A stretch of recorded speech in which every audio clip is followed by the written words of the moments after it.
Hi everyone, Danny here. So I'm accompanied by none other than the great Alex, the Prodigy, once again. And today, we're gonna teach you guys how to properly hold these things, the focus mitts. Now, I'm not gonna go into the particular brands or the quality of them. Maybe that's gonna be for a future video.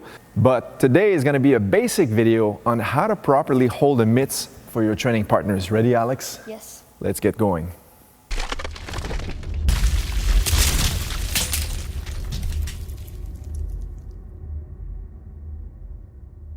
So the first thing I'd like to talk about is teach you guys how to properly hold the focus mitts for your training partners. And we're gonna start with one of the most common mistakes that I see very frequently is people hold the mitts way too wide, such as this, okay? So they'll call for a jab and a cross, and they'll start holding their mitts in this fashion, okay? And that's the wrong way of holding the pads for your partner. So if I start and I hold the pads such as this, and Alex goes left on this side, and then right on that side, that kind of be like if Alex was fighting two persons, okay? And that's the wrong way of doing that. So what we wanna do is always make sure that our pads are closer to each other.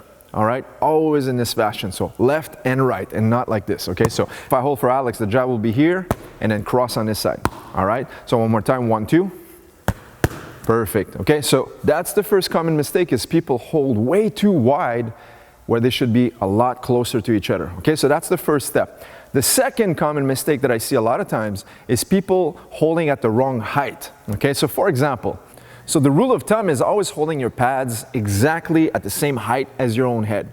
Okay, so if I'm training with someone who's 6 foot tall, I don't want to reach out and have it to their own height. I want them to hit me, because the fact of the reality is they're going to be fighting someone about my size, for example, and they're going to have to adjust their punches. And the same goes through with someone who's a little bit shorter. They need to adjust their punches with a little bit more height. The only exception to this rule would be, for example, if I'm training with Alex, he's way younger than I am, so I'll kind of adapt a little bit more to kind of like adjust the height for him. Or if one of my fighters is training for a Muay Thai fight or MMA fight, and we know specifically that his opponent's either taller or shorter, or even as a southpaw, I'll adjust the range, the height, as well as the stance for my fighter, okay? But the rule of thumb is always holding your pads at the same height as your own face, okay? So if we're here, once again, for Alex, I'll adjust slightly, but I'd be here, right? So jab cross, and jab cross. Okay, so for him, I'll adjust to his height. But keep in mind, when you're training, generally, you want to have your pads at the same height. Next up, where people go wrong with their pads is not only are they too wide sometimes, or too high or too low, is they forget to kind of like push their pads to meet their partner's force, okay? So if Alex throws a left straight, I don't want to have my pad and keep it there. I kind of want to meet him halfway, or even a quarter of the way, okay? So if he throws his left straight, I kind of like push to give him that impact. And the same thing for his right cross, give him that impact, okay? Now, careful guys not to over-exaggerate and pushing the pad and not having your partner extend his punches. So what I mean by this is when he throws his right cross, I kind of meet him here. So I have him extend his elbow and enough range so he can turn his shoulder. Exactly, so jab cross, very nice, okay?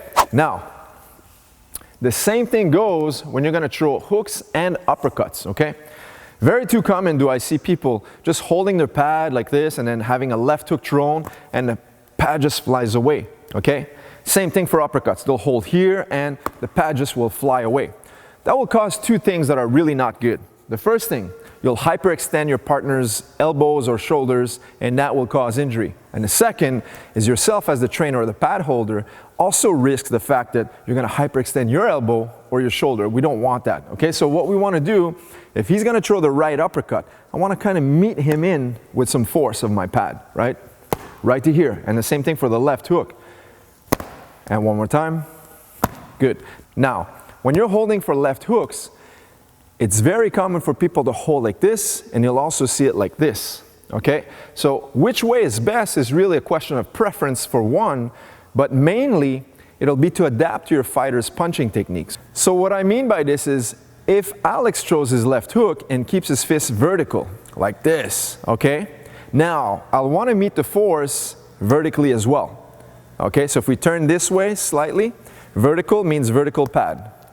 If he's gonna be throwing it horizontally like this, that means the thumb towards his face, palm towards the ground, I'll wanna meet it like this. And that will tend to a proper catch of your partner's punches. So once again, left hook or left hook.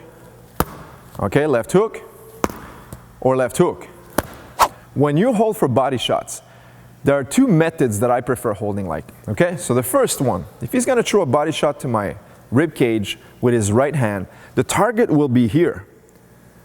So it doesn't make sense for you to hold a pad here, okay? You don't have a great angle. So the best thing to do is reverse your hand and place your knuckles onto your rib cage like this.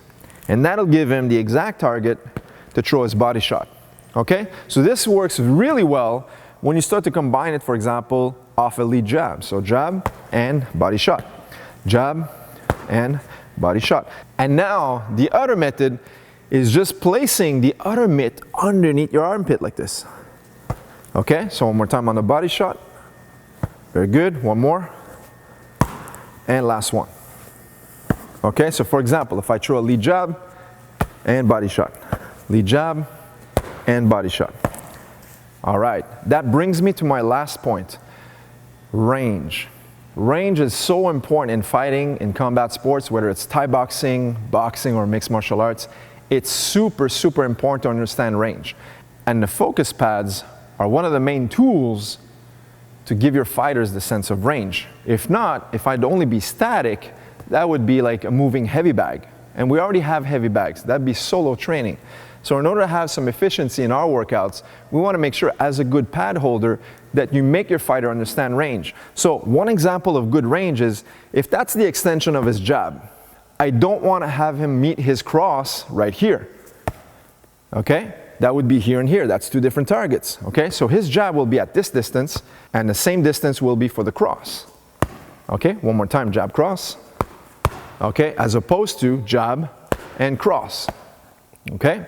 Now, a lot of people argue that the head would be moving, and that's correct. But when you hold pads, you're not really mimicking the head movement of your opponent. You're really mimicking how your fighter is going to create distance and range to make punches flow into combinations. And when we're talking about Muay Thai specifically, then there's the addition of elbows, knees, as well as longer weapons such as kicks. So, when we talk about this stuff, one of the things I want to focus on is when Alex throws his jab and then throws the body shot, he needs to step in to throw that right to the body and then step back out. Okay, one more time, slowly, jab and body shot here. So notice that's the exact sense of distance where my chin would be and where the body shot would be. Okay, so he needs to step into the right body shot. So I don't want to have him jab here and then body shot right here. We talked about sideways body shots, but there are also straight punches to the stomach, all right? So if he's throwing a straight left, okay, a lot of times we'll be holding this Muay Thai belly pad, so that gives that perfect target for straight punches to the body, straight knees, as well as teeps. But if I'm working his hands and I only have the focus mitts on, what I'd want to do is signal the same side pad for the punch. So in this case, this is the jab, and this is the cross. Now, if I hold my pad to my stomach area, this will be his left jab to the belly and right cross to the belly, okay? Obviously, he's going to be hitting the backside of your hand, in this case, my knuckles, and the pad will rest firmly against my stomach. So once again, bam. And the same thing if he goes 1, 2, pop, pop. Or if you're more efficient with it and you know your training partner's style, you can just go 1, 2, pop, pop. Okay? One more detail, guys. There's so many tips, so many tricks to become a great pad holder that we can make a dozen different videos, but I'm trying to keep it as basic as possible, keeping in mind that you might be a rookie or someone who's just starting out in the sport and is just trying to wonder how you can become more efficient holding these focus mitts for your training partners. So the last piece of advice that I would have is always stay relaxed and have that groove and eventually timing and rhythm with your training partners. So for example, eventually, I don't have to tell Alex that I'm going to have a jab called out. I don't need to tell him right uppercut. He should be seeing the signals coming out of my focus mitts, knowing that that's the punch that needs to be fired out on cue. Okay, so when you hold the pads, you don't want to be static as a robot and going like this, because that would just simply be a moving heavy bag. What I need to do is force Alex to react to which punch he needs to shoot. Okay, so I'll always close my focus mitts like this to my chest. That'll show him that the mitts are closed, all right? Not to be confused that when I call out a left to the body, it'll be here. All right, so we talked about that previously. If I do a small session with Alex, my mitts are closed, and then I'll just signal the cue. And Alex already knows which punch I'm calling out. Okay, and eventually you can get crafty and start to do some combinations like jab cross hook, uppercut hook cross, and opposite side. And then you add some movement and rhythm, so jab and slip, and then he comes back and cross and slip, and then opposite side. Okay, and so on and so forth. Maybe we'll make a more advanced videos on highly effective punching combinations in the future. But for now, guys, we'll keep it simple and making sure you guys learn how to properly hold the focus mitts. Because no one wants to train with someone who doesn't know how to hold the pads, because they have to stop every 5 to 10 seconds just to teach them how to hold the pads, okay? So this video will hopefully help you guys, give you some great pointers on how to hold the focus mitts, and you'll be able to adapt all these new techniques into your next workout. Alright, so thank you so much for watching our video, guys. If you have any questions or comments, please leave them in the comment section below. Please leave us a big thumbs up as a like, and we'll continue producing more videos such as these. And we'll see you guys in the next video.